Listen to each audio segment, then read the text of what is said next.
I initially was going to postpone this video, but that defeats the whole purpose. So here we are.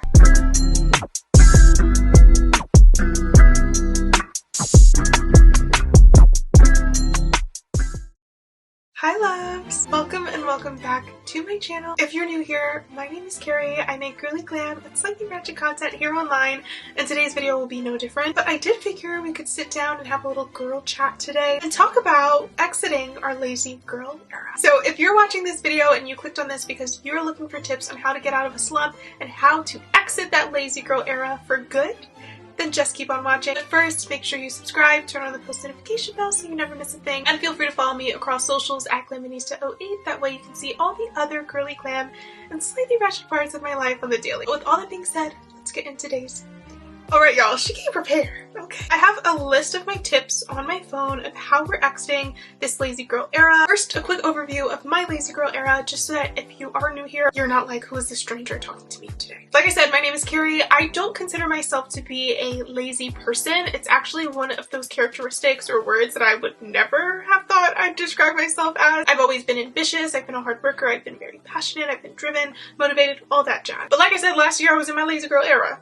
And she's exiting right now. I was in such a slump throughout all of 2023, from the very beginning all the way through the end. I had such a lack of motivation to do anything. My life was chaotic, but I started to realize closer to the end rather than at the beginning that a lot of the stuff that I was feeling, although there were chaotic moments, could have been prevented. And now I'm feeling a much different vibe in 2024, a much better vibe, a much more refreshed vibe. Now I have a list of all the different things that I have started doing and will continue doing in order to get out of the lazy girl era for good, but I'm gonna start off my list with my biggest piece of advice. If you don't watch this video for anything else, take this with you, because most people I don't think will address this. The reason why you're lazy is simply because you have not mastered the art of not caring. Okay? To prevent a lazy era, and to prevent being in a slump, you have to accept the knowledge that nothing truly matters. And I know that sounds so crazy. It sounds like the exact opposite of what advice that you think you need to hear, but hear me out, okay? 9 times out of 10 people who are in a lazy era or a slump are there because they are simply overwhelmed. You're overwhelmed with fear, you're overwhelmed because you're overstimulated, you're stressed out, there's too much going on, and that causes you to expel so much energy. You're constantly in fight or flight that you don't have any energy left. You've been pouring out of an empty cup and then wondering why you can't perform, why you're procrastinating on things, why you're pushing things away. It's just because it's too much, okay? And most of the time you're overwhelmed because you care too much. Obviously you can still care about things that make you happy, that you're passionate about, your friends, your family, the people in your life that make your life worth living. Don't give up everything that you care about, but at the end of the day you have to remind yourself that you are made of the same dust as everything else. We're all just specks of dust compiled into a bunch on a rock floating in the universe, of which we don't even know the entirety of the universe, and we never probably will. Like, it's kind of wild that we're even existing, okay? And unless you work in like healthcare or some like intense force, most of your tasks on your to-do list, the things you do daily, are not life and death. So we have to detach ourselves from this idea that things must get done or things are so freaking important that they cause us to respond with stress. That's simply why you're lazy, okay? So bringing it back to me, the reason why I was so lazy in 2023 was because yes, chaotic things were happening and a lot of those things were out of my control, but I was also stacking on top of those moments all of these different to-do things that I felt like I needed to do as a content creator, as a marketer, as a sister, as a daughter, as a significant other. All of these things that we put so much weight on and we're trying to balance, and again we're trying to pour onto others in an empty cup. It just doesn't work. And so it's very easy to just say, you know what, I don't even feel like doing anything, because I'm already trying to process this in my mind and it's too much. So that is why you are in your lazy slump. So my biggest tip again is just throw that in the trash, okay? Yes, you might have some deadlines you have to meet at work. Yes, you have to go to work on time. Like, there are certain things that you still gotta do, but please remind yourself every moment that you can that it's not something that you have to do as much as you get to do. Change that mindset and also remind yourself that it's not that deep. It is never that deep. I need to get that on my body somewhere. It is not that deep, okay? But if you're looking for more tangible tips, I have those too. My first tip is to plan ahead. Planning will always save you. Why? Because you are choosing exactly when to spend time, exerting energy, towards something as opposed to stressing about it when it comes. And if things do go awry, that's totally fine. You just have to, it's not that deep, you know what I'm saying? So always plan ahead, whether it be planning for a vacation. Don't wait until the last minute. Planning what you're gonna wear tomorrow. Sometimes that takes a lot of stress off your plate if you just take 5 minutes the night before to plan. So whenever you can, try to plan ahead, but again, also be open to the fact that your plans might not always stick the way you thought them out to be. My next tip is to set clear goals. I think this is really important because sometimes I get into this habit of like seeing what everyone else is doing around me, so I feel like I have to keep up. But if you don't ask yourself the question why enough, you probably have a lot of things on your to-do list that have nothing to do with your goals in life, and you're just kind of doing them because you feel like you have to. So I think it's important to set clear goals of what you want to do. Be very specific. Try to imagine the future you. What is a day in the life of future you? What are her hobbies? What is she doing as her career? Who is she dating? What is she spending her free time doing? What is she wearing? What are the ways in which she likes to relax? What are the ways in which she likes to take care of herself? Really sit down and think about these specific answers and write them down. Then that will give you a clear outline of where you want to go, and you can set goals that are specific, measurable, you guys know, SMART goals. Because then once you have goals, you can look at all the tasks that you're doing currently and see if anything doesn't align with where you want to be. And if it doesn't, stop doing it. Period. Speaking of goals, my next tip is to start small. Let's say you have a goal that you want to be a content creator this year. I think it's an awesome goal, but the problem is it can be really overwhelming if you have no experience, and so you start to feel like I can't do this. And that makes perfect sense because you're just looking at it as the big goal of being a content creator. You're not going to become a content creator overnight.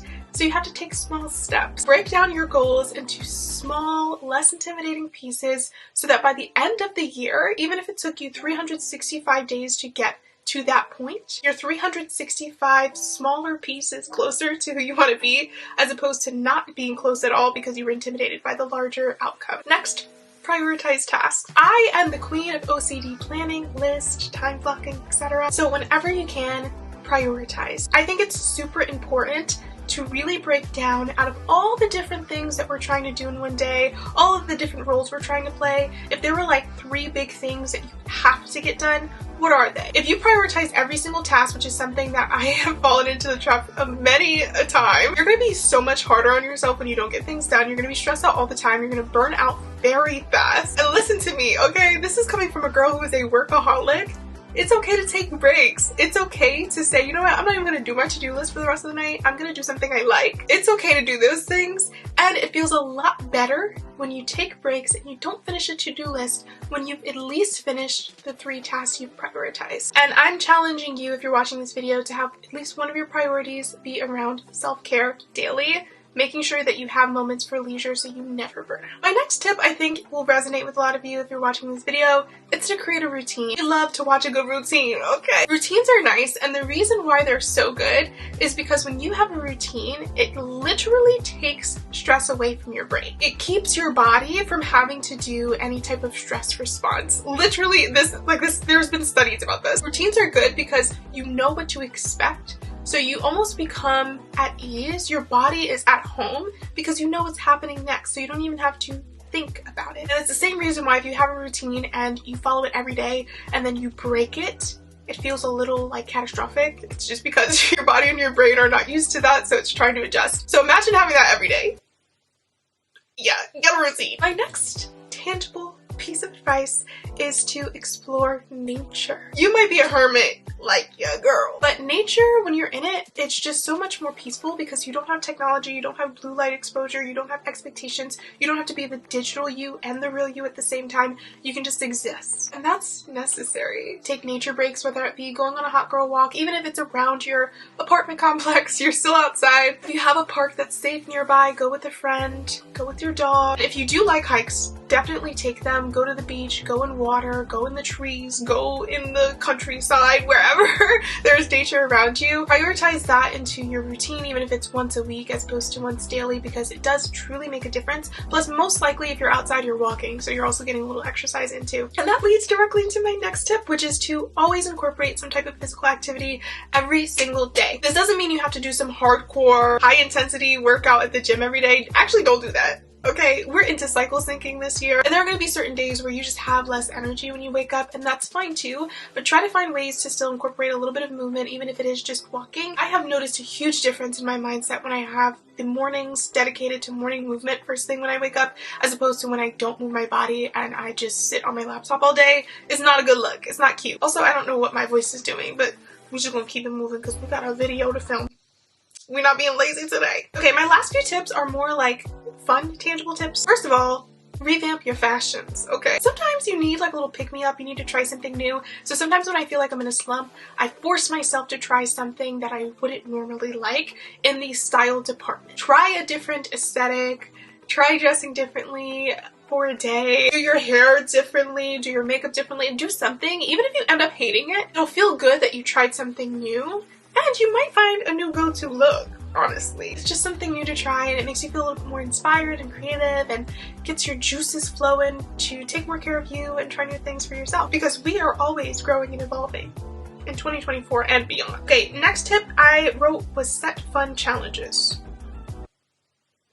Very vague, Carrie. One thing that's really cool is when you can set challenges with someone else in order to do some fun new activities. So it can be like a cooking challenge once a week, cook a cool recipe, or a bake-off with your friends. It can be an exercise challenge with a workout buddy. It can even be like a reading challenge, which is one of my things. I want to read at least one book a month and finish the book a month because I have a habit of starting books and never finishing them. It's actually very terrible. So starting a challenge gives you something to look forward to. It feels a little like you're being productive, but make sure that it's still fun so that it's not you just doing more work. One thing I also like to do to kind of get myself in a better mood, no longer slumpy or lazy, is to start a new playlist for myself. This is very early 2000s, maybe even 90s teen of me, but having a playlist that's dedicated to your mood and getting you pumped up and vibey is really great. I mentioned this earlier, so I'll be really quick with this tip, but just make sure that you're very mindful about having breaks in your day. Make pockets that are non-negotiables where you don't think about work, you don't think about anything productive,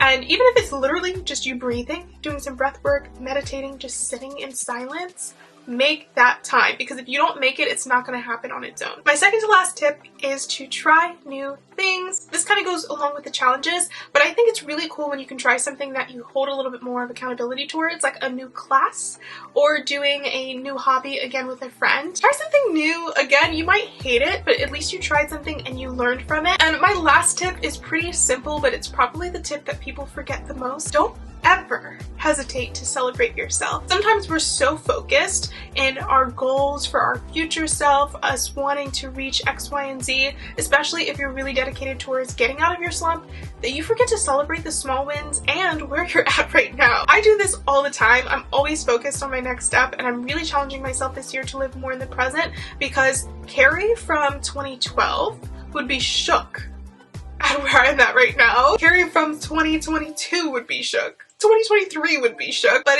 I don't think about that often because I'm just thinking about what's next. So take that time to celebrate yourself, celebrate the things that you've done, that you've accomplished, celebrate your life, be grateful for every aspect of it, especially because when you practice that gratitude, more nice things will come your way. So yep, that is my rambling video about how to exit your lazy girl era. I hope these tips were helpful for you. These are definitely things that I started doing around November, December, when I was getting more reflective last year, and brought them into January. And although this is only the first month of 2024, I can already tell you this year is going to be way better than 2023. And I truly mean that, okay? It's not me being hopeful, it's me literally knowing that. I'm out of my lazy girl era, and she's never going back, because she remembers it's not that deep. It's not that deep. If you guys have any bonus tips for things you have done to get out of a slump, feel free to leave them in the comments. Also, if you do want an Exiting Your Lazy Girl Era playlist, let me know in the comments or give this video a thumbs up. Again, be sure to follow me on socials at Glamonista08 if you want to see more content from me on the daily. And with all that being said, I will see you guys for my next video, which will most likely be a girly vlog. So stay tuned. I love you guys so much. Thank you so much for watching, and I'll see you next time. Bye, loves!